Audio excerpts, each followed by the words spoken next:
Hey guys, welcome to the next product conversation with the product folks. And thank you so much for joining us. Hope everyone's doing really, really good and safe indoors. Just a small intro, like always, the product folks is a volunteer driven community of aspiring product managers, and senior product leaders, helping the community grow together. We have a bunch of resources online and offline. We're currently live in 10 cities offline, not at the current moment, but in general. We have a bunch of resources. The first one is learnpmwith.me, which is essentially um, bunch of curated resources for folks who want to transition to product. We have insurger.club, which is a fast track program for aspiring product managers. And this is a new series that we started called Product Conversations, which essentially helps us converse with product leaders across the globe to understand how their journeys have been. So this is going to be very informal, and please feel free to hit out your questions in the chat section. So towards the end of the session, we can pick up. And with that, I'll just welcome Karan to our session. Hi, Karan. Hi, Suhas. Thanks for having me. Thank you for joining us. Jumping right in, I'll give you guys a small intro into Karan's journey, and then yeah, so we have over 100 folks live right now, Karan. So all the best. Take care. Awesome. So Karan has had an extensive career over a decade with a lot of big names: Amazon, Flipkart, Microsoft. He's worked across geographies in India, also multiple cities that he's worked in, and currently he's based out of London. And he's also had an MBA degree from a very prestigious institution in Europe. Uh, Over to you, Karan. Would love to hear the TLDR of your life story and how your career has progressed so far. Sure. It's a career over, I think, 16 years. So what I'll do is I'll try and keep it as short, but then cover all the parts as well. So I think my beginnings were fairly typical. I started getting interested into science and technology early on. I think I started my first memory of coding was in class 5 or 6 when I started on a very old school 286 computer. I think since then I knew I wanted to be in science and tech. Um, it started crystallizing. Being in India, it started crystallizing towards engineering as I went advanced and I grew up. I did my computer science and engineering from Bangalore, and after that, essentially, I worked as a software engineer for 3 years, and there I got the opportunity to work on certain critical spaces like healthcare and banking, where mistakes are not possible, and you can't make them. And within that short span, I had the opportunity to work for a very small startup. That was my first company, a startup by three IITians, and there I basically I think worked across all kinds of programming languages. I got the opportunity to work with COBOL right up to C, C++, Java, Ruby, and Python at that time. So Python and Ruby were all for scripting, etc. But then I got that opportunity to do that for 3 years. Then I went and did my MBA. As you said, that was my first tryst with Europe. I did my MBA because I wanted to become an entrepreneur. I was also in love with the art of making money and business. So I wanted to combine all of that together, be an entrepreneur, and I went into the top school, at least they claimed the top school for entrepreneurship. It was IE Business School. I did that. Then I graduated in December 2008 because the country kicked me out. There were no jobs anywhere else, right? It was December 2008. In September 2008, I was in Canary Wharf in London visiting for a job fair, and I saw Lehman Brothers crash. So I knew that I had to go back home. So I came Yeah. back home. Then I started my own company in online professional education. uh, Realized the hard way, ran it for about 1.5 year, realized the hard way how much money content creation takes. And it's not just about the product, there are other things beyond just the software. Then I joined a media house there in India, which was focused on K-12 education, so online K-12 education. I think that was the first time when someone started calling me a product manager, and I had no idea what a product manager is. That is the first time, my earliest memory of Googling what is a product manager was when I was working in online K 12 education. And worked there. That company got acquired, and then Microsoft reached out with a role called program manager. And I thought I have to learn a new role now, but that was actually a product manager, and Microsoft is known as a program manager. So that was my first taste of building global consumer software at scale, essentially, and working professionally with design teams and looking at the entire product life cycle, the mature product life cycle. After that, I then had a very good opportunity to work with Flipkart. I was there for a couple of years, about 3.5 years, and got a chance to look at a hyper growth, a company experiencing hyper growth and hyper competition. Everything was hyper at Flipkart, right? So all the you had to have all your senses heightened because that was the space and the context we are in. So did that, grew into a very large responsibility, looking at Flipkart.com's user experience end to end on web, basically mobile and desktop web. And then post that, I decided to get an experience outside India. I joined Amazon retail in Luxembourg and then moved to Prime Video in London. Nice, nice, nice. I think you've had an extensive career. I actually didn't know some parts of that as well. And yeah, you worked across multiple, like, stages of a company. You worked across various domains. So we'll jump into the details later. But I think I'm super interested to know about one or two products across this entire journey that you had. One or two products that you are super proud of, or super excited to talk about in today's session. Sure. There are several, but I would say one or two products. They were to not focus just on one company. There was one product that we worked on in Microsoft. That was an opportunity that was not given to us. It was something that we figured out based on a problem that we saw, and that was a product to basically automate content classification for an app worldwide. So to be very specific, I was responsible for the Bing Sports app, and this was the suite of Bing apps that were there early on, and I was in the sports team. And sports has a very cyclical problem where it basically allows you to stay in touch with your favorite teams and sports and players, but then it's very cyclical. There are hot times and there are cold times, and during the cold times, what helped was content. So content was something that drew people in. We had deals with a lot of content companies such as PR Newsfire, Associated Press, SB Nation, Deadspin. But we used to curate articles with editors spread all over the world, and who used to identify for which team or player this article is. It was a very manual process, so we couldn't cover or benefit all the customers all over the world.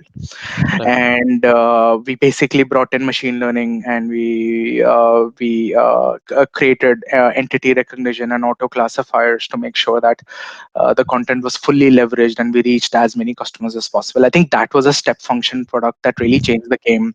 Then news, weather, finance, everybody started adopting it and really blew up. So that was one. And the other two are essentially in Flipkart, where we basically redefined the mobile web as well as the desktop web experience. So it was a true 0 to 1 product. It was something that really changed the game in terms of how we serve our customers and users, and essentially bringing the best experience to them rather than asking them to go somewhere else. And that was an example of things that have never been done before, not just in Flipkart, but worldwide. And what started as a trickle basically became a huge, gigantic wave, Interesting. followed by Uber and Twitter, Make My Trip, Alibaba. All of them basically took our approach. So I think these are the three things that I think That's awesome. we're most proud of the Amazon. Oh yeah, that's awesome. I think I mean I'll be super excited to go deeper into these products, especially because you spoke about Microsoft. Sure. I think you've been in Microsoft quite some time back, and you mentioned machine learning. So Yeah. I think you probably worked on machine learning before machine learning was cool and a fad. I think that is one thing I'm super interested interested to talk about. And also, Flipkart, if we can go deeper into the product and some insights. So, anything, maybe we can start with either or, whichever you'd want to start with, and then we can go Sure. deeper. Yeah, I mean, given the recency Yeah, and the relevance of things, I think Flipkart is more interesting. sure. Probably, Absolutely. Absolutely. we can start off that, and I can touch on the Microsoft one as well, just to help you understand why it was a step function. Right now, Awesome. we say machine learning; it seems that it's everywhere, but Yeah, then it was really a step function jump or a big game changer at that time for a very specific reason. So, got it. well, with Flipkart, essentially. What happened was I was hired in Flipkart as the product manager for their mobile site, right? Mm-hmm. And when we went into it, what you do is you immediately jump into understanding, okay, what role does your particular product play as a part of the holistic offering that the company has? What are the problems and the pain points? What are the metrics that we need to move? And try and bring all that together and translate that down into a roadmap, right? So we did that for a few months, and very soon realized that we were reaching certain caps of or the limits of the potential of the product, and and I don't make this statement lightly, because what really happened was world over it was realized that websites or mobile web will definitely not convert as much as native apps, Got right? it. So there was a particular conversion factor of one. At that time it might be different now because network everything is changing, but at that time the conversion factor was approximately one third. So you'll be one third of native app conversions for a variety of reasons, right? Okay. And everybody naturally assumed that it was because of the experience that mobile web can give, and that's the limit of the experience. The best mobile sites in the world were seeing the same caps. So we knew that we cannot incrementally improve the product. So if we keep doing that, it will be something like incrementally improving a candle to reach a light bulb, right? Okay. So we wouldn't have been able to achieve that. So whenever we tried to move a needle, the needle really moved very minutely. It was positive, you can claim a win organizationally, you can say you won and this it worked out. But when you zoom out, you Yes. know that it's not going to really change the fate of the company in some way. It's not really contributing to reaching the finish line, right? And that's when we realize that we need to challenge our fundamentals, right? We need to really sorry, I think this is my Yeah. network. Can you still hear me? Yeah, yeah, I can hear you right. Okay, great. So Yeah, I think yes. that, yeah, that was the time when we started to understand that, and became very clear that the context we were in, we really needed to challenge from first principles, regardless of whether somebody else has done it or not, or even if it's possible or not. We were Right. desperate to figure out, okay, what can we do? And we set ourselves a goal that, all right, let's work backwards from the conversions of native app and see that, okay, if mobile web had to convert in exactly the same way as native apps, what would we need, right? Mm-hmm. What are the actual issues? And as we kept digging deeper, we spoke to more and more customers. I think I personally would have gone and spoken to at least 200, 250 people. We brought people into the company, and we tried to understand what's going on. And the more we understood, the more analytics we saw, we realized that it was experience was definitely one of the issues, but it was solvable, right? We had to take some very creative solutions, which I'll get into, but Yeah. it was solvable. And there were other issues which are structural in nature, which were also solvable, right? Right. But nobody basically challenged those assumptions, because the moment you started reaching those limits, life got very hard. To Right. solving those problems was not easy, right? And the Mm-hmm. moment things got hard, people shifted Mm-hmm. directly to native apps because that was easy, right? Right. Right. Right. They just moved.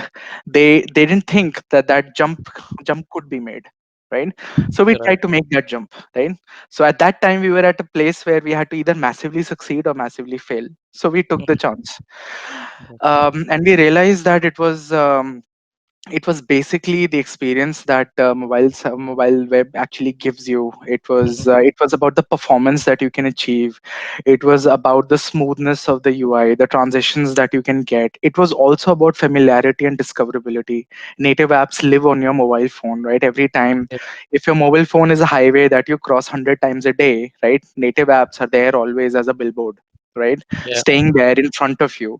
So that's an implicit trigger. Mobile web, you need to have intent yourself to basically go inside and open up a browser, type in something. So these were all challenges, right? But these were challenges that could be solved. So we reached out. We thought that when we started solutioning that, okay, how can we overcome these? And we reached out to Google Chrome team, and especially because there was one experimental tech that they were working on at that time, right? It was called service workers. At that time it was experimental, right? They were still trying to figure out what to do with it. They had a vision in mind, but they had no customers. There was nobody adopting, and then we said, you know what, we have nothing to lose, so let's try it out, right? Yeah. And I think at that time it would have, you can imagine uh, the boldness of the decision, because at that time it was, I think, Chrome version 42, and it was valid only in 42 and above.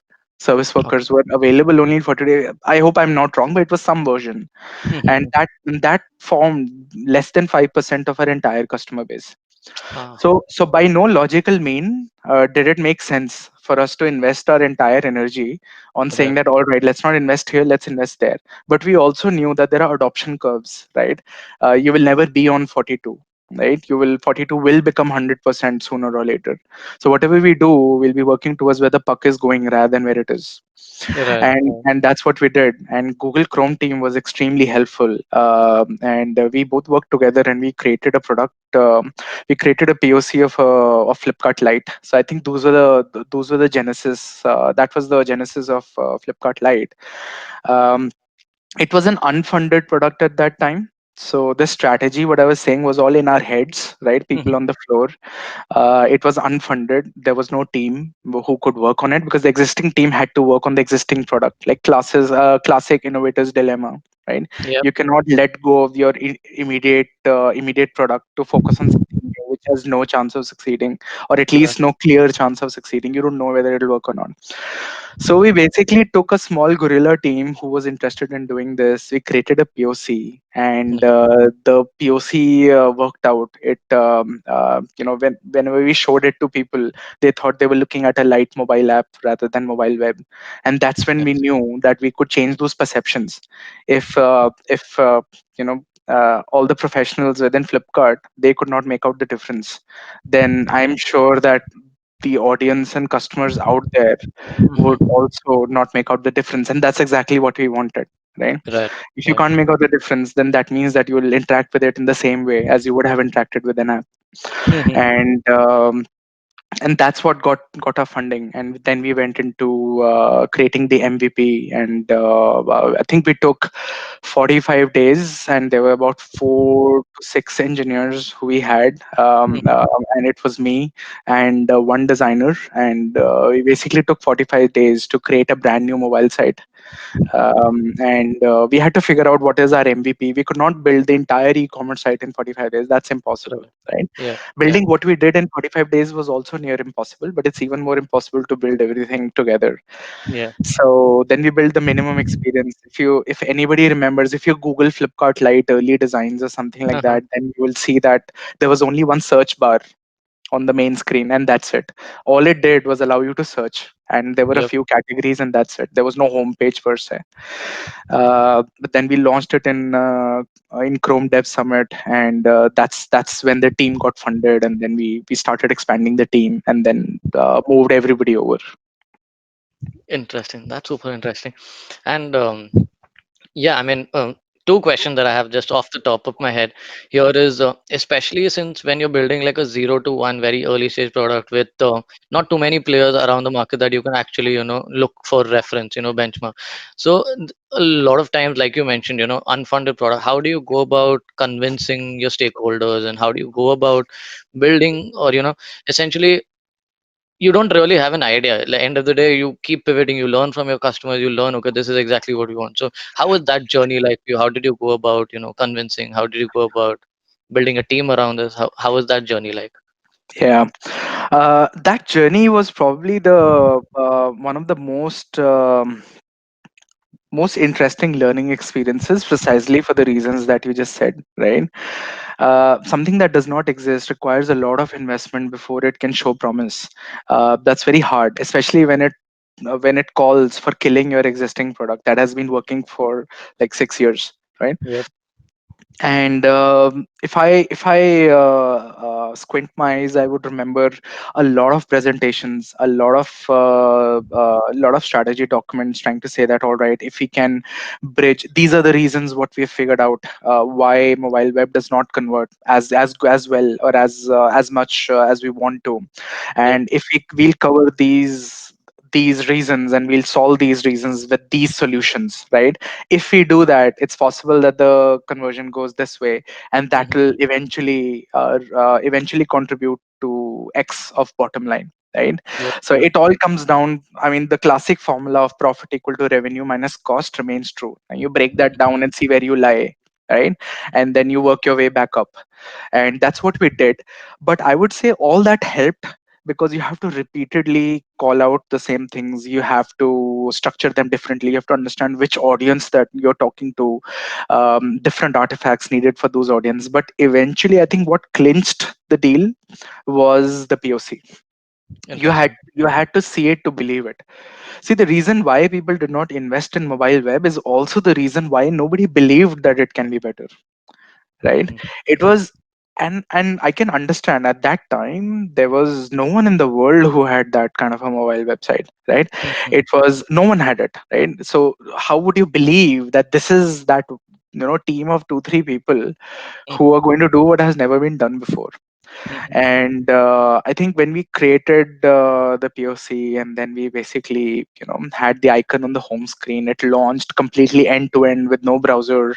And it was as smooth as any other experience. It had no white pages. It had zero latencies almost. Hmm. And when people saw that, and they said, all right, when are you launching this Android Lite app? Then we told them, this is not a light app, this is the website itself. I think that's when the thing changed. So we tried a lot to sell it before it came up. Hmm. But I think eventually what was needed was just to roll up our sleeves. There was no silver bullet. We had to make a prototype, and that's when it made sense. I think, in some extent, that's when we started believing it as well, because it Yep. was all theoretical till then. Hmm. And how did the go to market there really look like? Because you built out a POC, you've maybe tested with a bunch of users, that initial users. How did you go about finding those initial users to test with, and then full rollout to the market that will be suited for a mobile light app like yours? Uh, Right. So our initial users, as we said, we went and spoke to a lot of people, Yep. right? We Yep. took a subset of those people. When we created our prototypes, we took a subset of those people, and we basically ran it through them.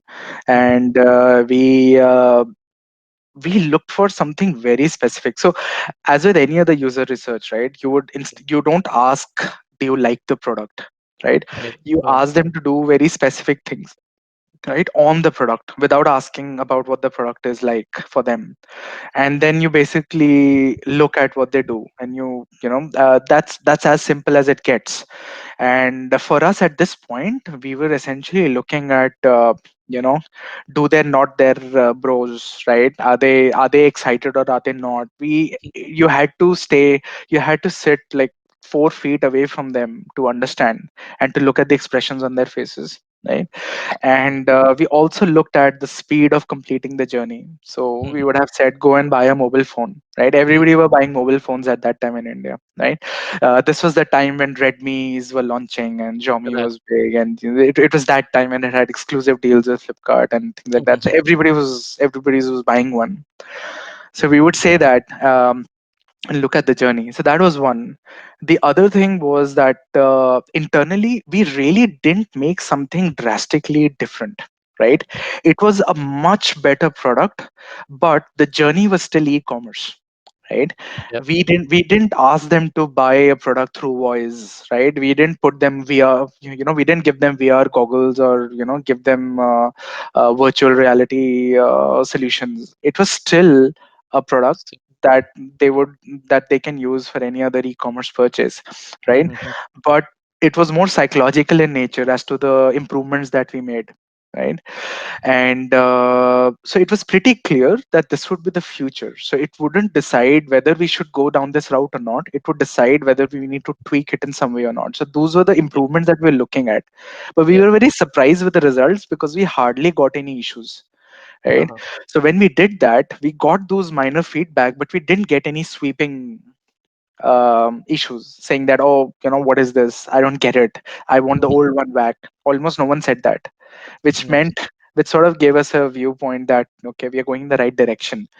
And from a go to market perspective, we had already uh, we started diverting traffic from our previous mobile site to the new one, right? Started with 1%, 2%. Look at engineering stabilities. We had changed the entire stack, right? The Mm-hmm. entire product was different, and we had to make sure that it's stable at that scale. So we started increasing and shifting traffic slowly, and we started looking at the metrics, and the metrics literally astounded us because we saw 100% conversion increases on the new product, right? Oh. Approximately. Of course there are nuances. There are Each browser converts differently, each geography converts differently, each device converts differently. iOS will naturally sell more than Android because they're just richer people, right? Chrome will naturally convert more, and this was only Chrome, right? So Chrome versions less than 42 would convert differently, greater than 42 would convert differently.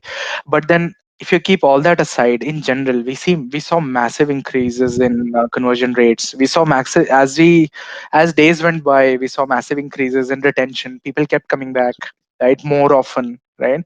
So these were all clues. They all fed back to a learning that all right, this matters. And then when we spoke to people more as to why you're coming back, it made sense more and more, right? Interesting. Interesting. And I think our go to market was pretty simple that way, but we emphasized on learning. We emphasized on exactly knowing why something was not working or was something working.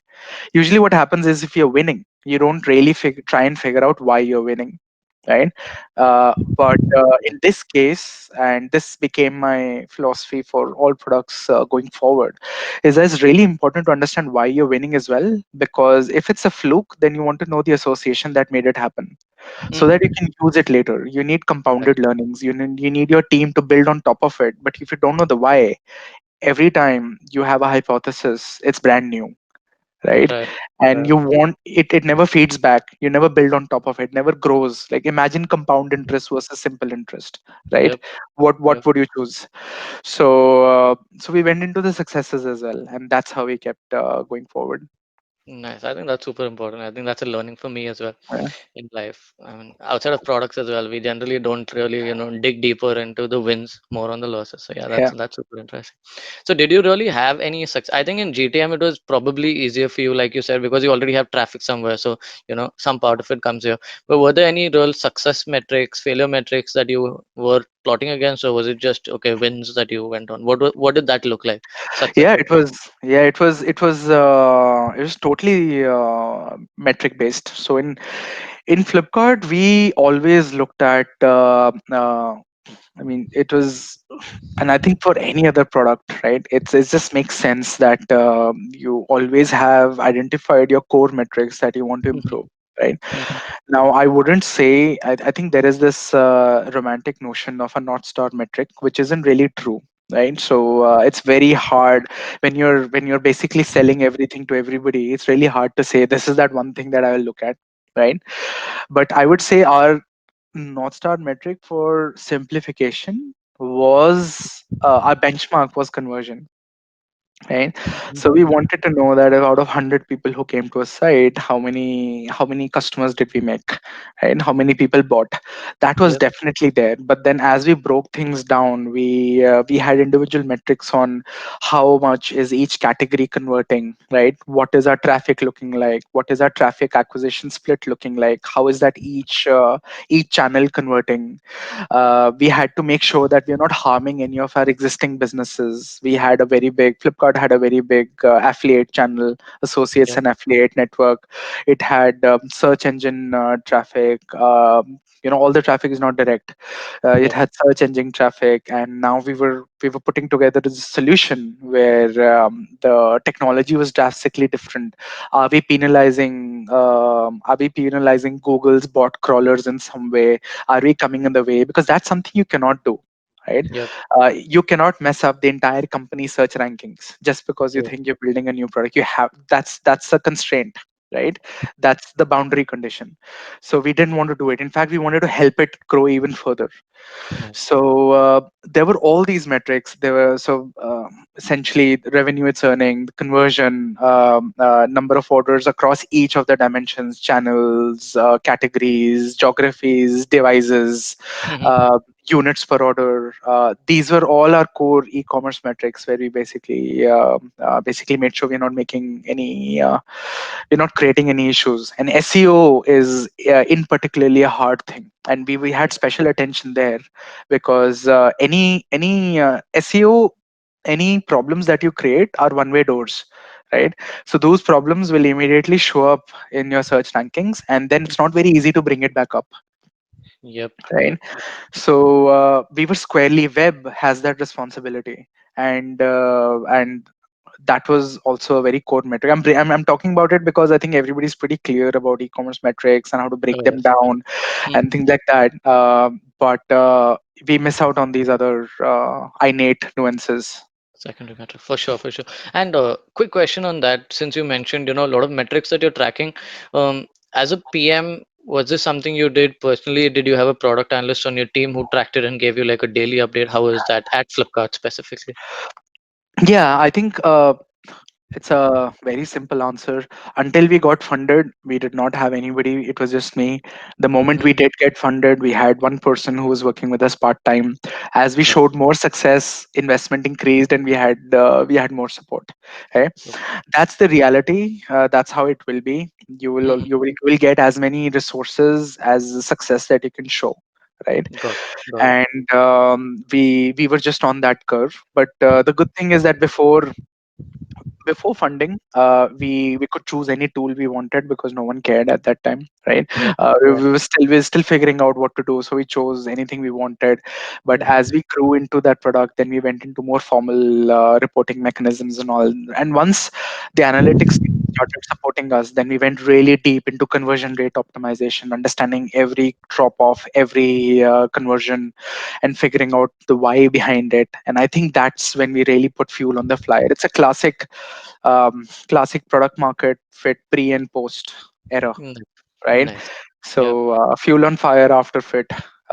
Yep. You keep working towards the fit till you get there. So Absolutely, absolutely. I think there are a bunch of other questions here around the same topic. So maybe at this point of time, I'd like to switch the conversation a little.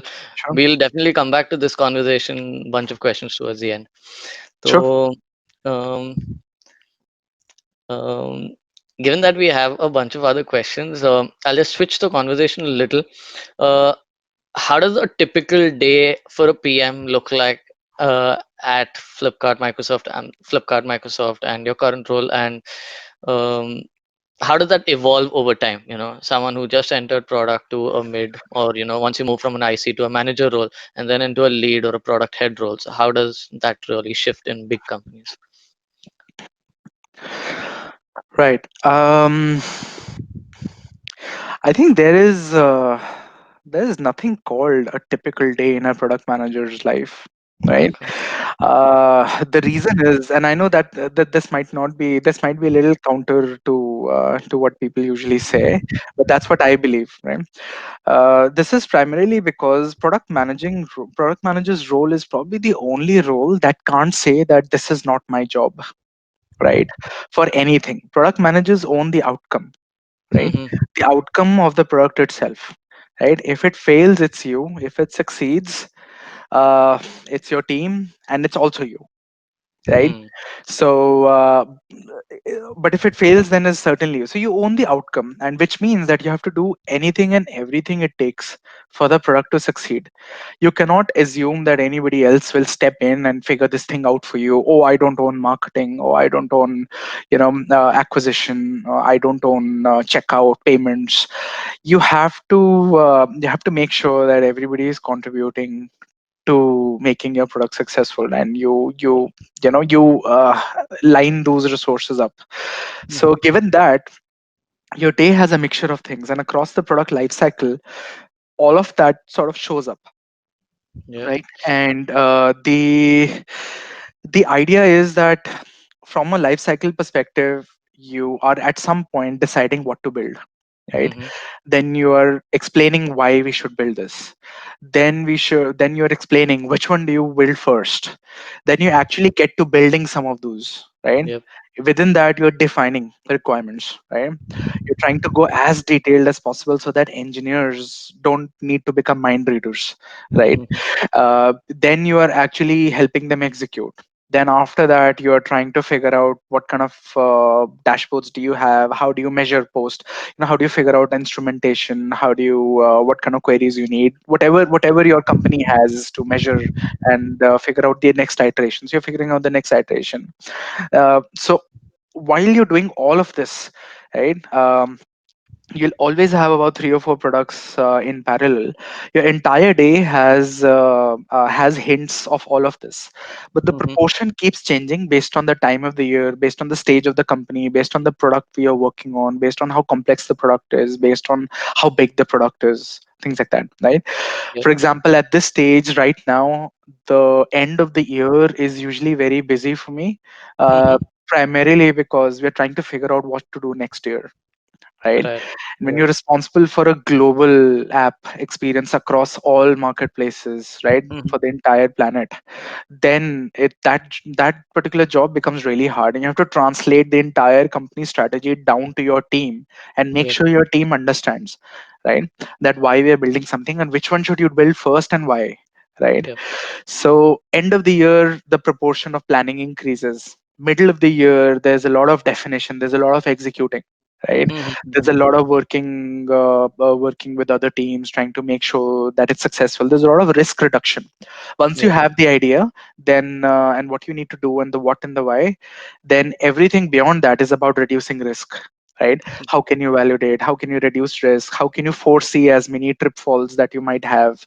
How can you identify all edge cases, failures, degrades, how can you cover all the people, things like that. So Yep. it's just that the proportion keeps changing, but Yep. as you grow into a leader, as you start becoming responsible for other product managers, then it turns into creating an environment where all this can happen Mhm. with least friction as possible.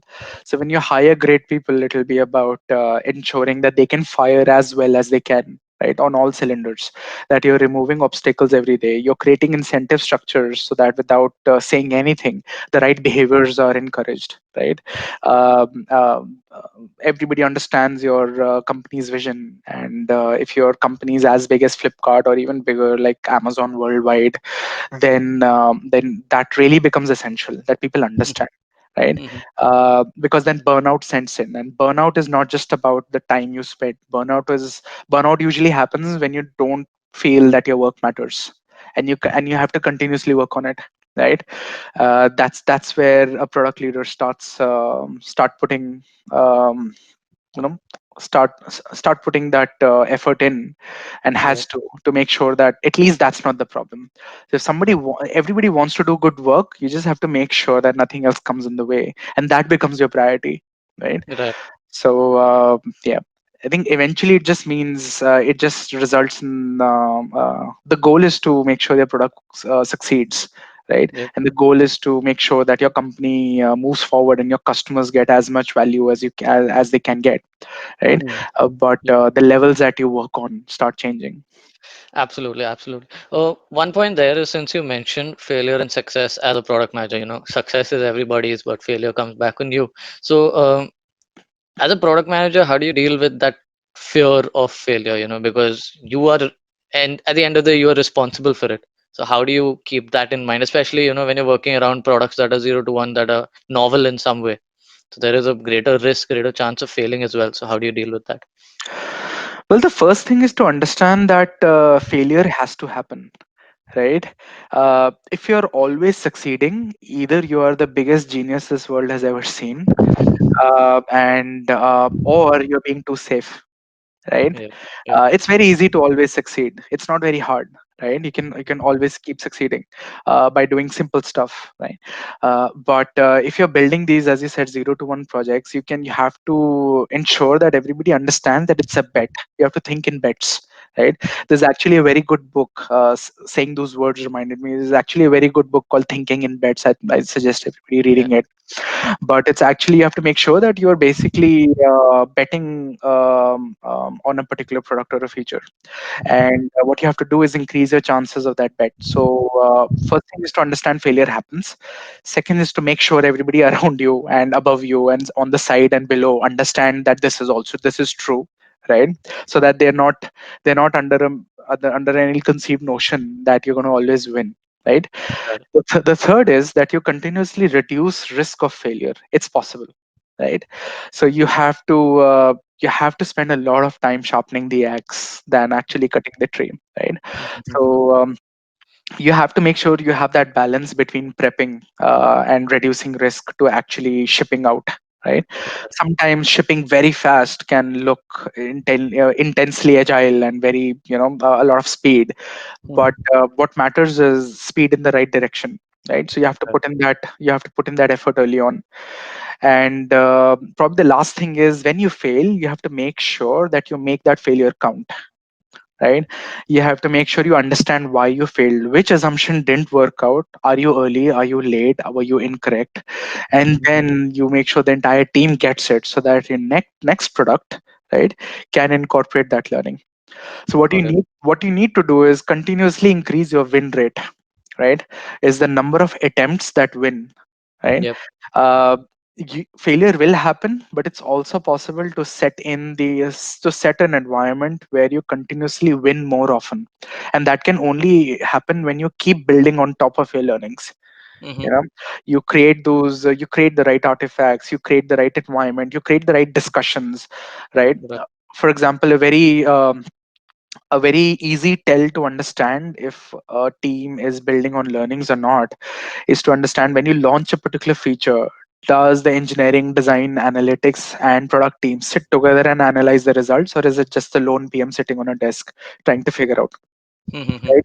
If Right. everybody is analyzing the results together, then it becomes part of your product intuition, the team's product intuition. It becomes part of your scar tissue. Otherwise, it's only the PM who is understanding, right? Yep. The Yep. next time when you're figuring out what to build, you want to make sure that inputs come from everywhere and they are nuanced and they are high quality. Yes. How Mhm. can they be high quality if you never discuss results with them, right? True. True. So but imagine doing this for 100 times, right? It's impossible for the team to not have great intuition and understanding of your own customers, Yep. right? Yep. So these are the 4 5 ways that you make sure that fear is handled. Super. Super. So on that last point, whenever you do these kind of reviews, is it also the engineering team and even the designers? I'm pretty sure, but design, maybe engineering, marketing also, who come into these discussions to understand what went good, what didn't go so good. Yeah, certainly the core team, as much as you can. See, it's not always possible because Yeah. sometimes you have remote teams. Yep. Sometimes you just have to move fast because there are like 300 other things lined up, and you have to Yep. just make sure that you're distilling the learnings out to the team. But wherever Yep. possible, as much as possible, Mhm. it's definitely the core team, and the core team is basically engineering, design, and product, right? And if you have analytics support, then consider yourself lucky and call them your fourth prong as well, right? Okay. Most Okay. of the people don't have analytics support, right? So Yep. that's actually a luxury.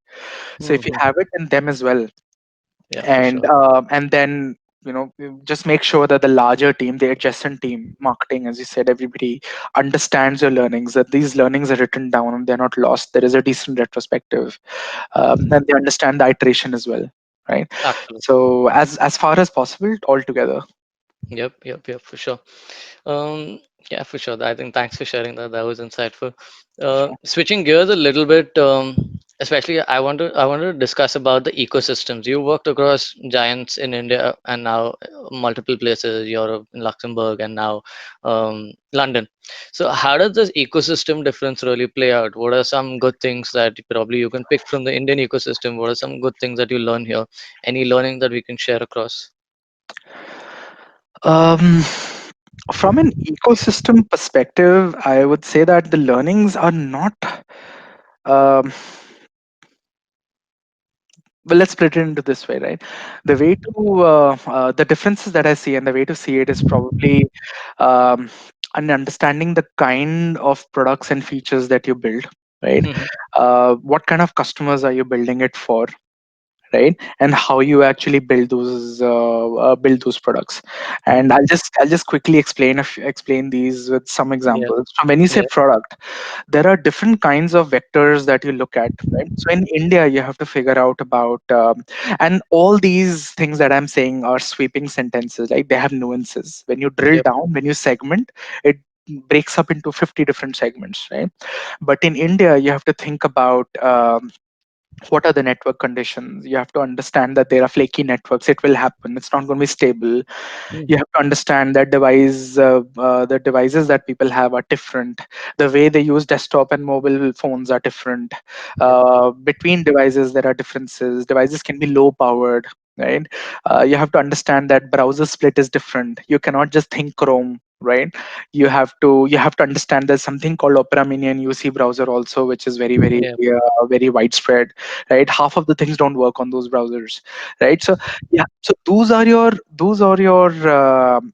considerations. So when you think of a product, you cannot just stay on the shiny part of it, right?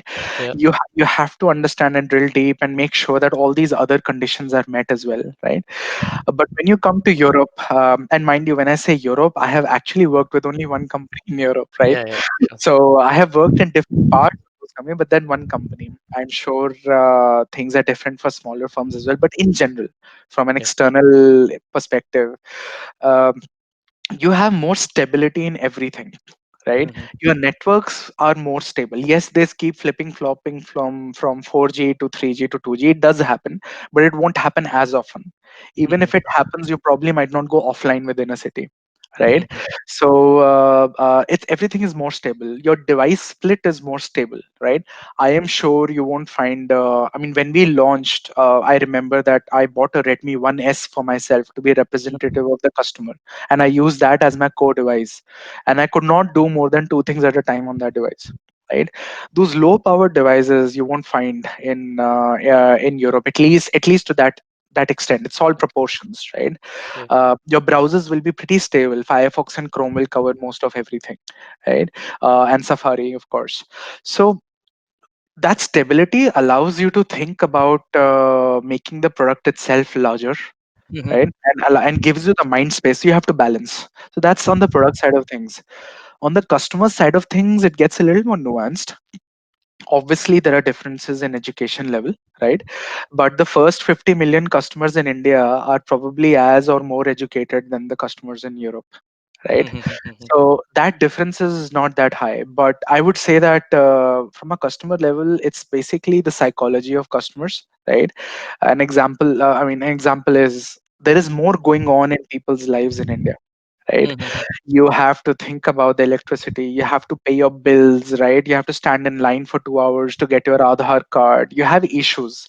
Paying taxes is not easy enough, right? Healthcare is not free, right? Whatever it is, but life intervenes, right? You have yep, joint families, you have kids running everywhere, right? I mean, kids run everywhere, but then you know what I mean. You have joint yeah, families, you have more of them, right? yeah. So the point is that your life gives you far more curveballs to think of, right? On the career bit, if there are folks here who want to transition to say Europe, What are some points of advice? Either direct transition or some way via an MBA, like in your case. So, what are some things that they should be considering? Good, bad. Some tips and tricks that you can share with them. When you say transition, it means working outside India in Europe. Yes. Uh, well, a couple of things. I'll contradict myself a little bit, right? Okay. So, Okay. but that's how things are. So, the first thing is think very hard if you want to do it, right? Okay. Because things are different in India now, right? The kind of experience that you can get in India, working for hyper growth companies, getting an insight into how other departments work, right? And working closely with performance and digital marketing, and working closely with customer service, and getting to do all of that, the full stack stuff. Those chances have increased multiple fold over the last 6 7 years, right? Or Mhm. let's say 5 6 years, and growing even faster now. So do take a look as to what your goal in life is, and if you really want to spend some more time in some of the companies in there than outside. But if you have to, then I would say the opportunities are getting better now, right? Yep.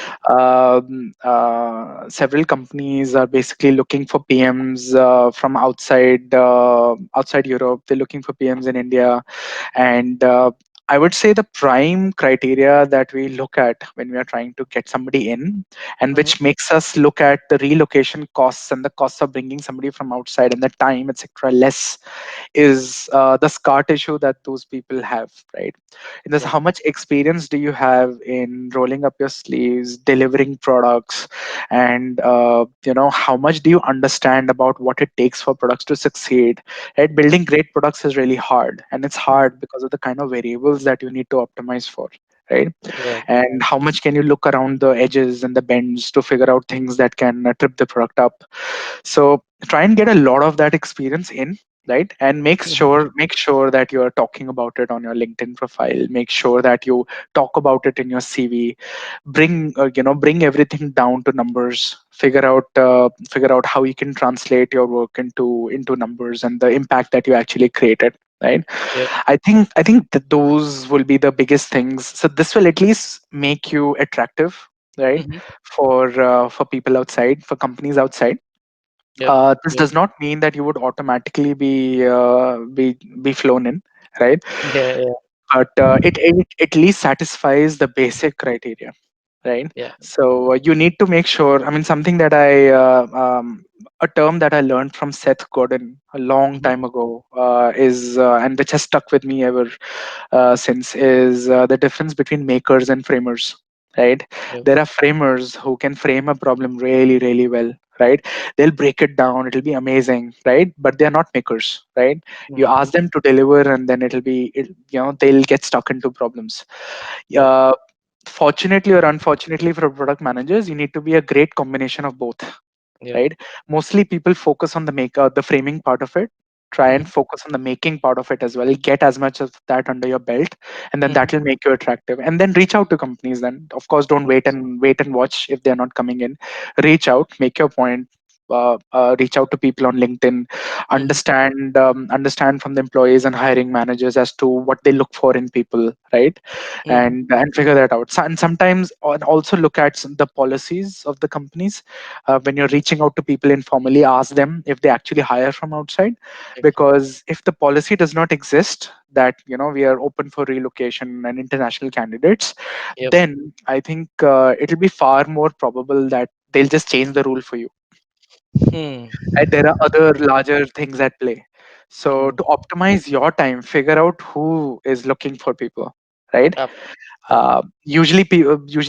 Teams and companies there are several teams and companies which are at that position and that stage of their life cycle, that they don't care where the candidate is coming from, as long as they come in and make a Mm. step function change and difference and helps the team, right? Okay. Okay. If you find those from top down, and then you basically make sure that your experience matches up, and you're talking about the fact that you know how to think about products and make them, find the right problems, understand which ones to work on, Yep. right, and can actually work on it and deliver and figure out, then I think things should fall in place. But without that, like things will get harder. Right, right. I think yeah, that's a great tip. And since we're running out of time, like since we just have 5-10 minutes, I'll just jump through some quick questions that I had, and Sure. then we'll open. I'm seeing like a bunch of questions, like a lot more questions than we expected on the audience chat. So I don't want to hold them up too much. Sure. Just a bunch of questions before we jump in. So consider this as I'll concluded try for and be quick. yes, yes, yes, yes.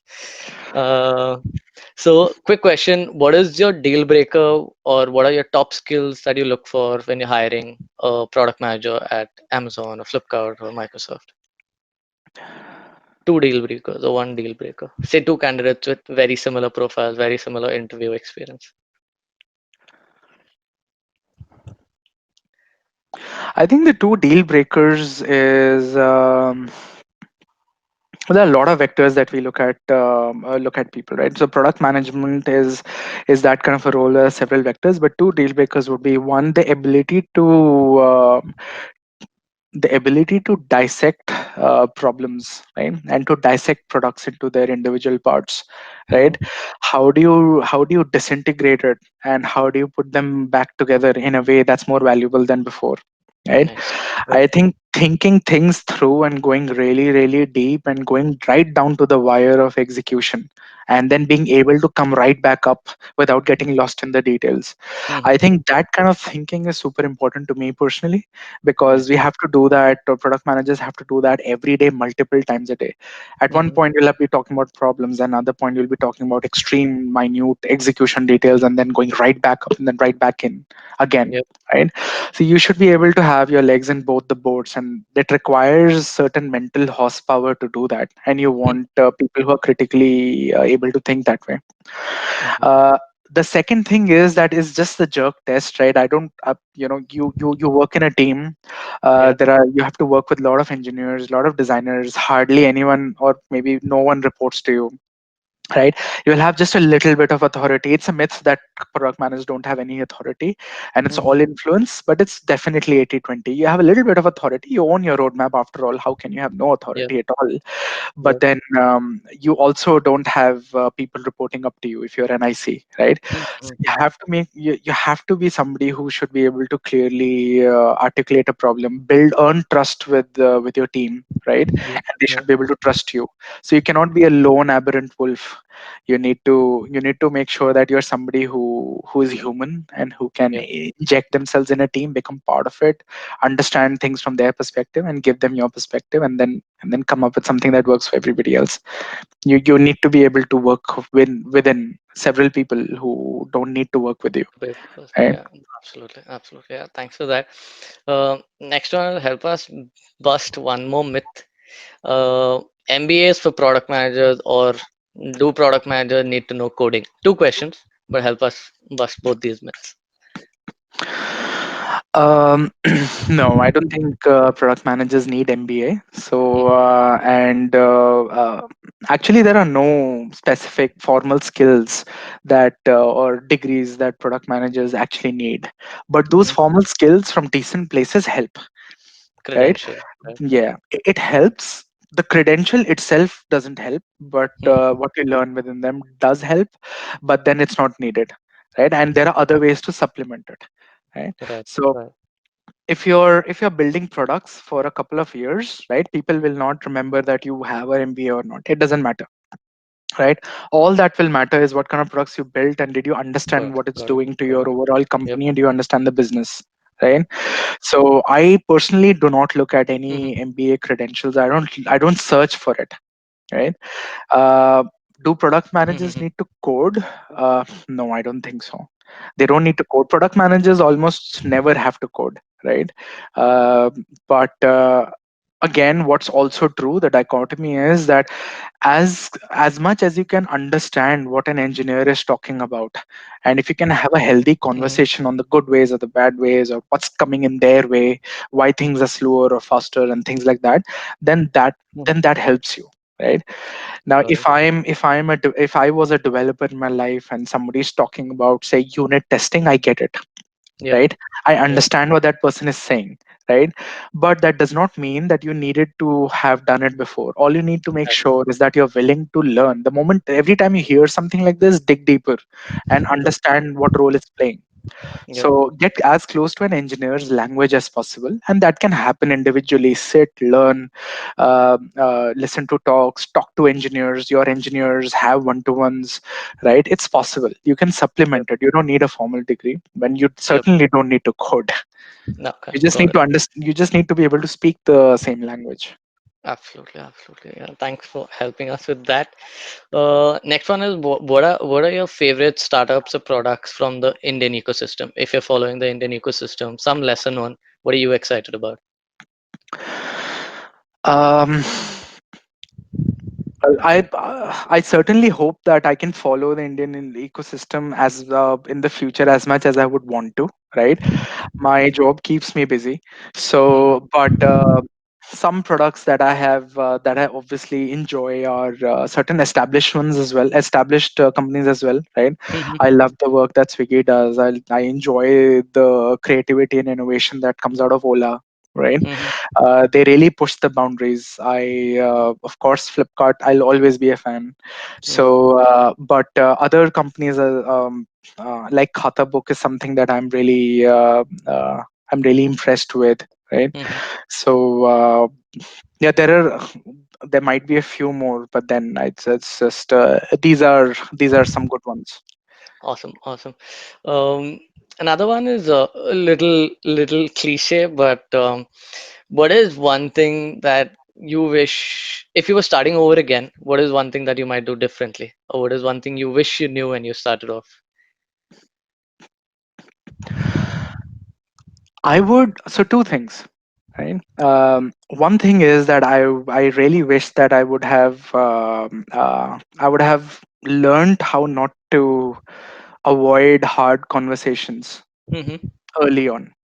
Right, because what I've learned over time is that if a conversation is truly hard and if it's about something that's worth doing, it'll never go away. Right. Right. Right. So what you need to do is deal with it head on, right, and go through it. And that's also your learning, because if you're finding it hard, then that's something that you need to understand and learn and grow. Right. Yep. So that's one. And the second thing is that if you're winning and even otherwise for your team, the skills to make sure that everybody understands what's going on, and Mm-hmm. it's probably not for the lack of a better term, advertising your team and advertising your wins. Right, Right. it's really helpful, not because of bragging rights, but it's helpful because it directly determines resourcing, it determines funding, it determines conversations in those rooms where you cannot be mostly. Right, and everybody needs to understand the good work that your team is doing. Right, Right. and I Right. think it's naive to believe that you just need to keep delivering value and people will automatically know.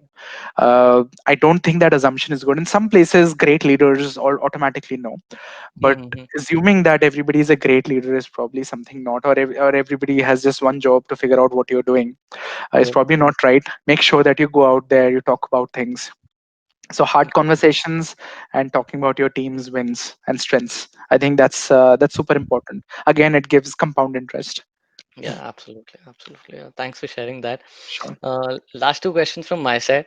Next one is about networking and mentorship. So, how has that been in your career? Have you had any mentors that you want to give a shout out, or do you believe mentorship is something that is essential for someone growing in their PM career?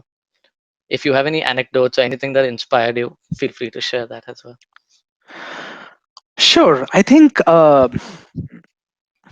mentorship is really important and great. Right, that's something that's helped me throughout my career. Right, either I've had explicit mentors, and by explicit I mean never had a conversation saying can you become my mentor, and that person said yes, I am your mentor from today, let's meet Yeah, every Thursday. I don't think that ever happens. Right, yeah, yeah, what yeah. happens is that you put in all the effort to do great work, right? Then somebody notices you and starts understanding that if I help that person, then that this person will do even better work, right? Yep. Yep. And then you start having those conversations, right? Mhm. And a mentor that I had, for example, was in my first job. I'm still in touch, and we are good friends essentially. So that was the CTO of my first company, right? This is Srishti Software, long time ago, and the CTO of the first company, Mr. Deepak Kumar. So Mhm. he basically, I was a fresher, and then I started, and I used to keep stumbling and struggling hard, trying to figure out how do I create more impact and more value. And Mhm. then he knew that this person is trying to find a way, so he gave me direction, right? Yeah. And he still gives me direction. So that's great. In every company, you arrive at, you'll find someone like this. A lot of Mhm. mentors, all my bosses and the people I reported up to in Flipkart were great mentors to me. So, Yep. and even outside your general work, there's mentorship. So I think the mentorship role is very important right Mhm. now, and try and give back as much as I can. People reach out to me one to one, so I try and help them. And my main goal is not to give them answer, because the answer changes for everybody, right? It depends on your context, everything. But what I try and do is give direction, right, as much as I can, so that they listen to everybody and then they do their own thing, right? Mhm. So I try and repay in that way. But I think that role is important. Try and find people who you can get advice from. I think that advice is really helpful, right? These people have Absolutely. experience under their belt, and it can shave off years of your life if you Yep. understand that one notion, you know For sure. For very, sure. very For sure. well. So I hope some of y'all are taking notes on this. But last question from my side is on what's next for Karan? How does the next 3, 5 years look like for you? What are some personal goals? Anything that you'd like to share with us? Anything that you'd like to plug where we can follow you, or anything that you'd like to share? yeah.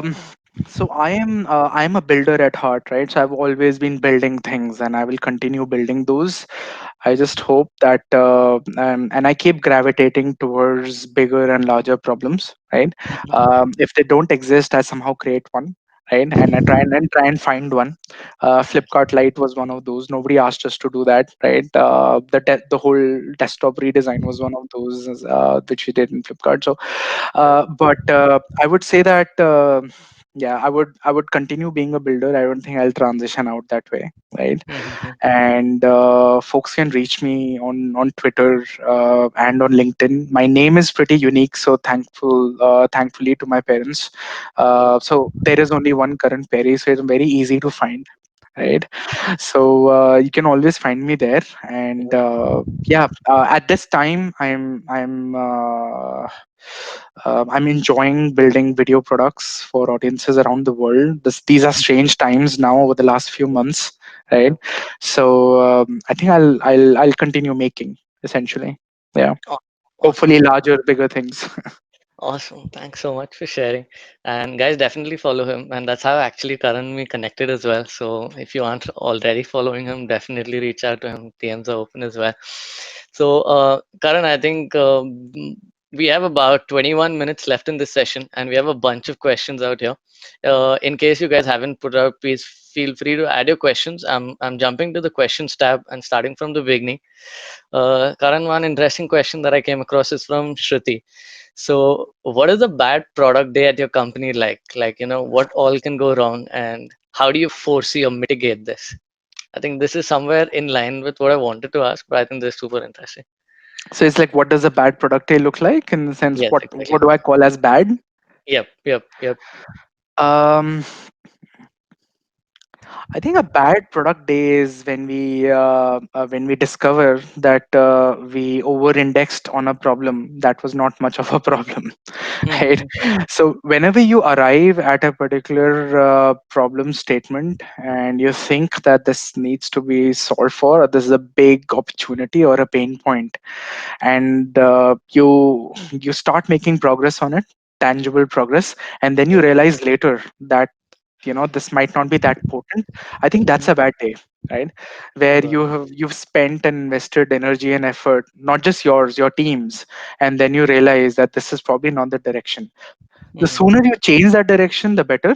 But I think that's a way. So there are other bad things that can happen, of course, right? But this is certainly one of the this is certainly that would probably change the mood. Interesting, I don't know interesting. if that was the question, but I hope. Yeah, I think on a certain level that is what she's trying to ask. A lot of questions are around OTT and what's next for Amazon. So, guys, quick heads up, I don't think we can cover any Amazon Prime related questions, especially because the way things are changing right now, and OTT is a really, really hot space. But maybe one or two that we can pick which are pretty general and maybe, which doesn't go into Amazon Prime as such, but maybe OTT in general. Um, Yeah, I mean, a lot of these are growth at Amazon Prime. I mean, not something that we can cover in this session. One interesting, I want to understand your views on conversational AI and its usage for OTT platforms in general. Do you have any thoughts around this? Uh, well, conversational AI. So it's quite interesting because it's starting to rear its head a little bit, right? Mm-hmm. But I would say in OTT there are bigger problems that are currently being solved or need to be solved, right? So in OTT, it's the problems around making sure that customers and viewers find good things to watch, right? That they're trying, if they have decided to invest time with you, they don't have to spend too much effort to find what you're watching, and that particular experience is flawless for them. Has big enough deltas that we need to solve for. There are enough opportunity, enough problems. But from a conversational AI perspective, I think there are parallels, right? So when you look at OTT, it's not just about Netflix and Prime Video and all the other streaming providers. It's mostly showing up in places where an existing community or a community already exists, right? So when I say this, think about Twitch, right? Mm-hmm. YouTube game streaming, right? These are the places where a community that already understands what it means to converse with each other and to a bot already understands. So I think that's so. If you look at the classic diffusion of innovation, that's where you will see the innovation start first, because that's where the adoption will happen better, right? Sounds good. Yeah. Behaviors and mental models don't need to be changed that much. You need to ride on that mental model. You don't need to create one, right? Yeah. uh, although it's something that is probably yet to come into mainstream, because there is this sliver of highly engaged gamers who go on Twitch. I think they're starting to expand and starting to increase. So that's my personal opinion. I have no idea if that's where the industry is going to go, but Yeah. my Yeah. opinion is that anytime there's this technology that is a step change and leap, uh, changes the mental model. People who are already aware or already use that mental model in some ways adopt it first, and I think gaming is where this will happen first. Nice. Nice. Yeah. One more interesting question from Shahina, which is on your thoughts on design. So, what is one thing you wish design teams did differently so that the goals of the users and products are met much better? So, what is one thing you think they can do better or differently, rather?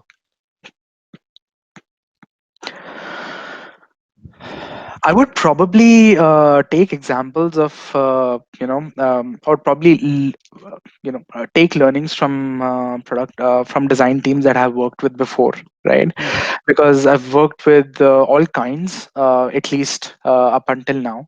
And I would say that two things that can be really, really helpful is one, lead on the user research front, right? Mhm. To get product and tech teams closer to the customer from a design point of view. I think if you help there, then you will see that product team will also respond, because this is the biggest determinant of success, right? How much do you understand your customers directly influence your success. Everything else is incidental and just a way to get there. right? Yep. Yep. So if and design teams are squarely in the middle of it. So I think help your team move, expanding beyond design and engulfing engineering and analytics and product, bring everybody together, and create a way where we can all understand customers together will be great, right? So that's one. It's just every time you do this, the job of implementing a product in that area becomes easier and easier because folks are already pre-aligned, more or less. They already understand and empathize with the pain. So that's one role that they can play. And the other role is the non-shiny part of design work. That is being very great at project management 101, right? So understanding what's high priority and what's not high priority, and being really in sync with what the product team needs to do and what you want to do, and making always sure that they're aligned. Right. See, from a product management perspective, right, it's probably a given that you need to make sure your stakeholders are aligned, right? That actually is a requirement of everybody. Nobody should go off, right? Yep. So or at least make sure that the things that we're working on, the applied part of things, right, everybody's aligned. So I think the project management aspect of is making sure that you understand that you're working on something, and then you're communicating that really helps. The best teams I have worked with, where these two things are figured out, I think every other problem can be handled, right? But if you have problems in these two, then you're constantly churning, which reflects in the speed of the product, it reflects in the quality of the product. So I think these are two places that folks can or design team can really help and take the lead on. Awesome, awesome. Yeah, makes sense.